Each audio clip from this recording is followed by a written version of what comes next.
You know the drill. Your executive says, let's do an offsite. And suddenly you have 12 tabs open, 3 spreadsheets going, and a bad case of decision fatigue. This is where Troop shines, helping you plan without the chaos. Whether it's an offsite, a team retreat, or a last-minute meeting, Troop lets you compare locations, budgets, and travel options to make confident decisions. Troop keeps you organized every step of the way. So no more chasing info or juggling last-minute changes across 5 different platforms. If you are ready to take control of your meetings, head to leaderassistant.com/troop. That's leaderassistant.com/troop. So one quote that has deeply stayed with me comes from Peggy Grande's book, where she reflects on her time as executive assistant to Ronald Reagan. On his desk, he kept a plaque that read, "There is no limit to what a man can do or where he can go. If he doesn't mind, who gets the credits?"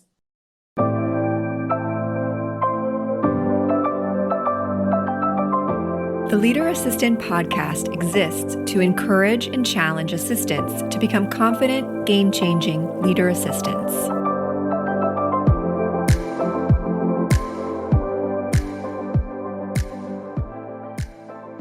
Hey friends, welcome to the Leader Assistant Podcast. It's your host, Jeremy Burrows, and this is episode 355.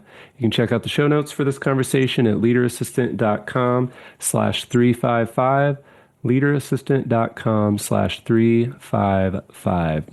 And today I'm excited to be speaking with Elizabeth Sutkowska.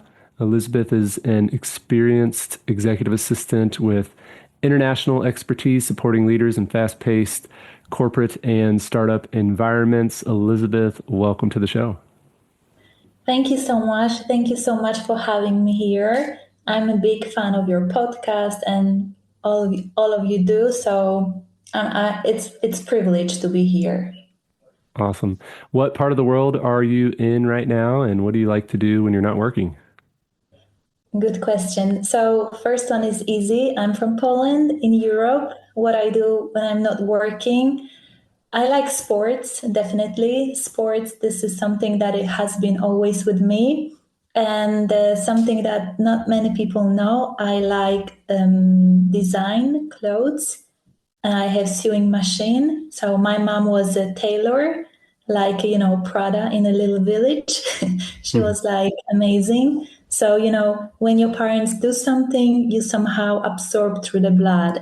So I like to do it in the meantime.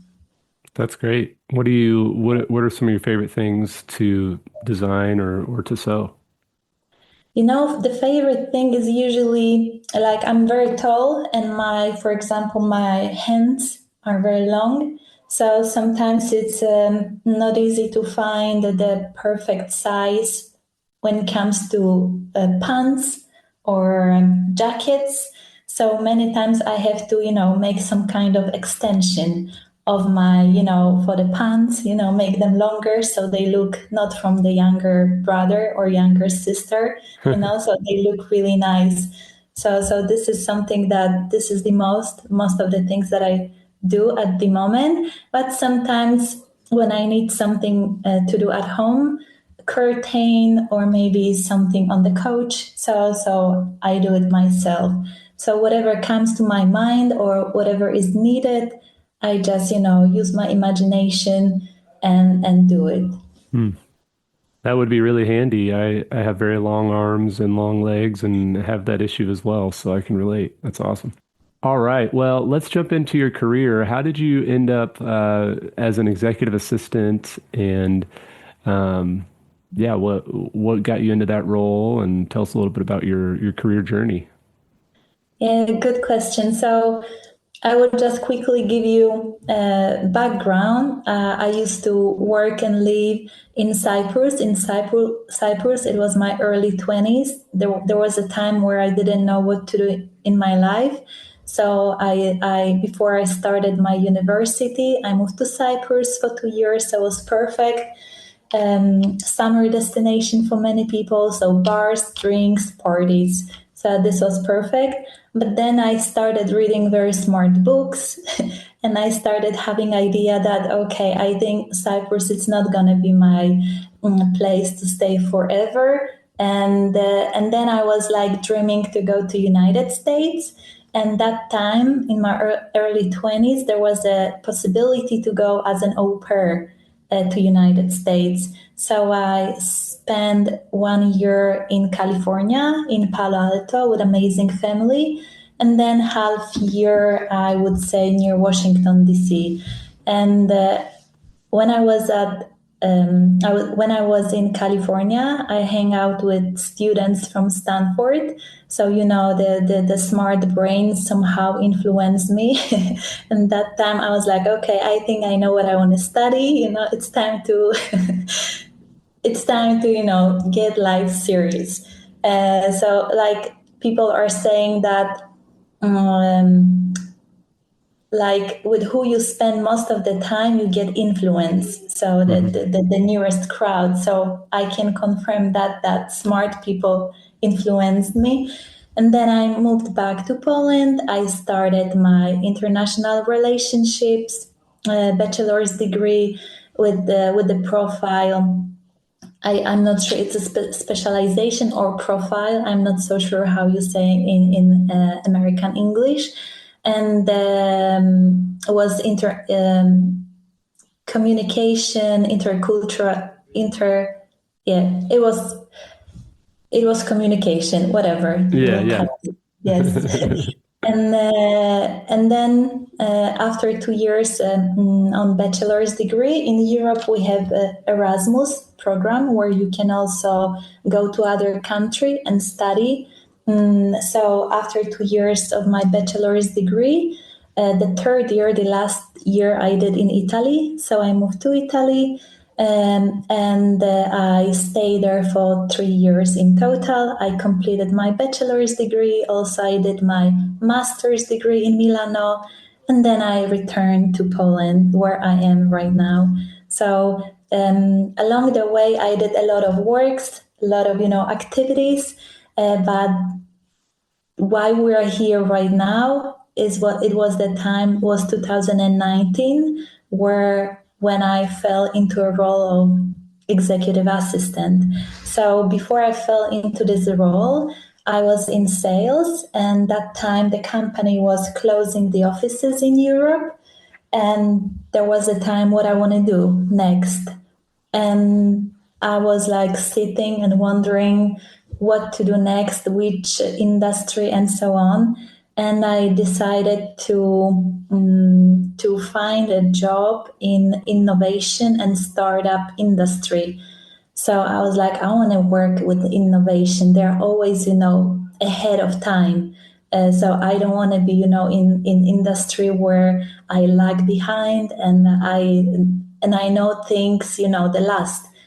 But when you are in innovation, you're always, ahead of time, kind of. And that time I applied to local company. I read before about the boss, about the CEO and the company. And I thought, oh my God, this is really cool place to be.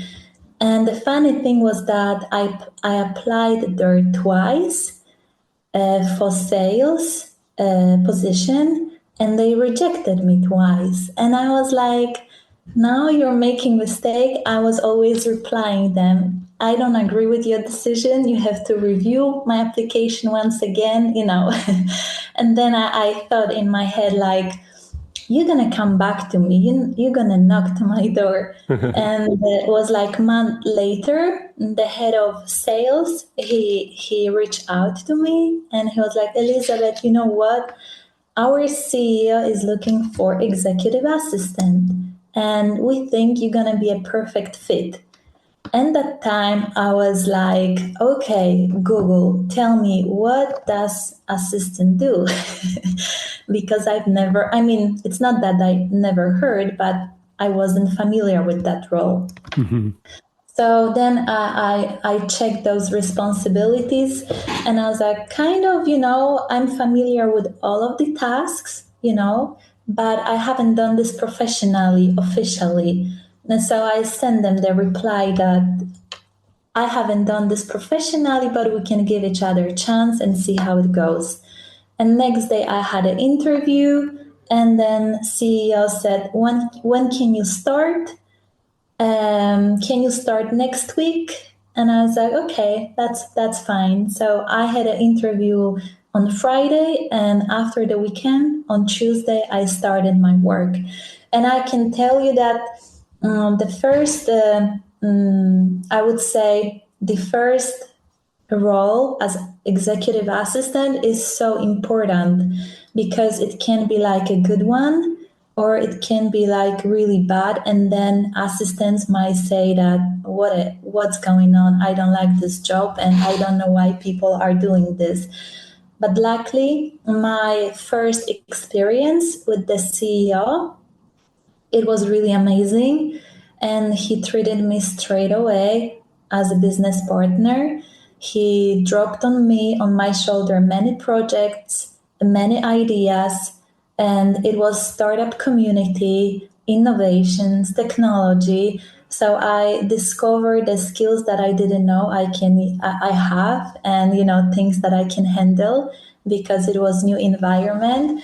But it was really amazing. And then I started also looking for different educational platforms and resources where I can learn a little bit more about the profession. And unfortunately, in my country, Poland, wasn't that much, not that much that I would expect, as this profession is more popular in English-speaking countries. So most of the resources were from United States. You're one of them. So your podcast and resources were very valuable, and I appreciate that. And then I started learning, from different mentors, videos, and so on, to the point that I was like, I think I know a lot right now. And then, and then I decided to be more active myself, be more vocal, and decided to open association in Poland. That's great. So what did you do when you started the association, what did you do to network and reach out and build that? Or had you already had that people connections and you're just like, this is a natural fit? Yeah, good question. An association, it's a fresh thing. It's from this year. And so in Poland, to open association, you have to have a minimum 7 people. So I gather 7 team members who really like the idea. And then we went through the process. You have to apply to governmental office. They have to check everything, what you want to do, why you want to do, and so on. So there is like pretty long process. But I can tell you that end of August, we got officially registered. So we can, fully function. So right now we are finishing building website, and then, as you know, website is usually the place like a business card. So from now on, we will be able to build a network and build a community. That's awesome. Congrats. Congrats, by the way. Thank you so much. Thank you so much. A lot of work. Yeah, definitely. So, okay, so then what is Assistologist the same thing, or is that a different arm Yes, of the? it is Assistologist. Yes. Okay, so that's the name of the association for Poland-based assistants. Okay, cool. Yes. Cool. Awesome. Well, what is your favorite part about the role as an assistant throughout your career? I would say that the variety of the tasks. I'm the person who get, I would say, bored easily if there is not too much, things going on, or it's too much repetitive work. It's like, okay, give me a break. It's like it's boring. So I need constant simulation, maybe not constant, but I like predictability of the work. Like you have, you go to work, you have, let's say, 8 hours, but what's going to happen within those hours?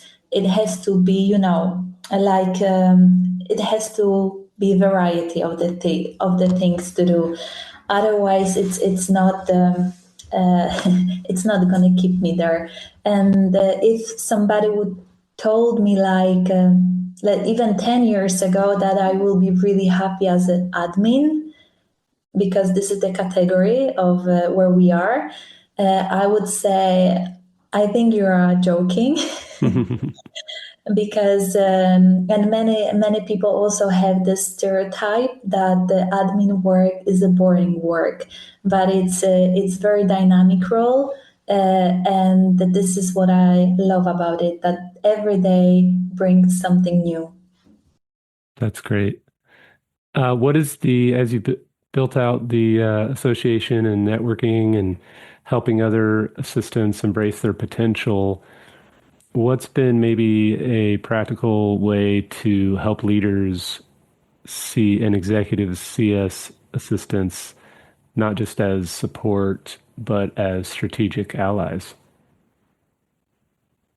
This is a very interesting question because it depends on the leader, on executive itself. Because from my experience, I worked with leaders who already knew the value of executive assistant.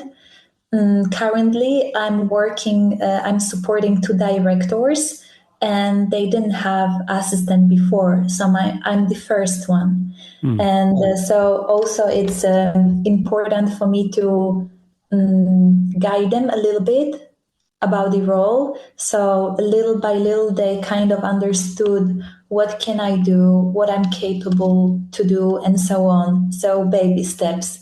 On the contrary, a friend of mine who supported the CEO, and she had a really great partnership relationship. She moved to supporting the CEO who didn't have good relationship with the previous assistant.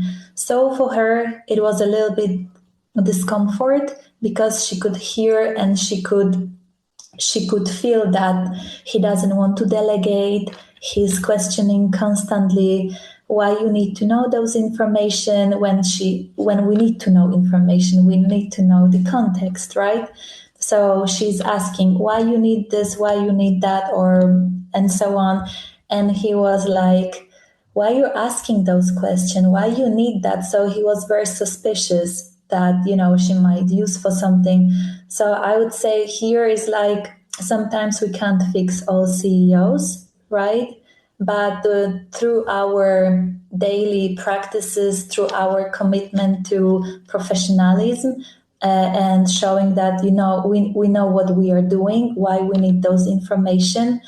We lead by example, and somehow maybe CEOs, executives will catch up and they will open up and trust a little bit more. If not, then we can just change the place. Awesome. Well, thanks so much for sharing your story and for the work that you're doing, especially in Poland with the association.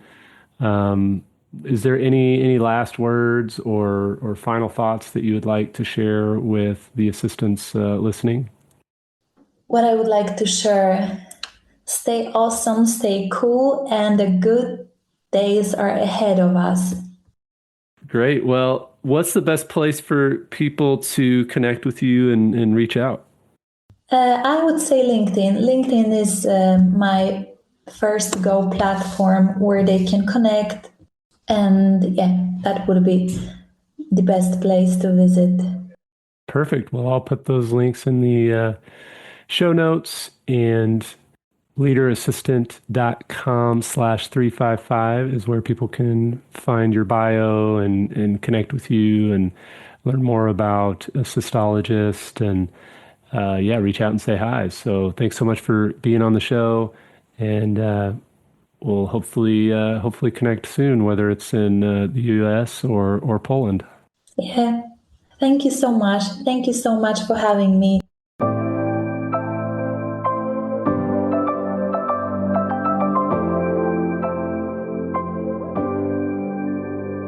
Please review on Apple Podcasts.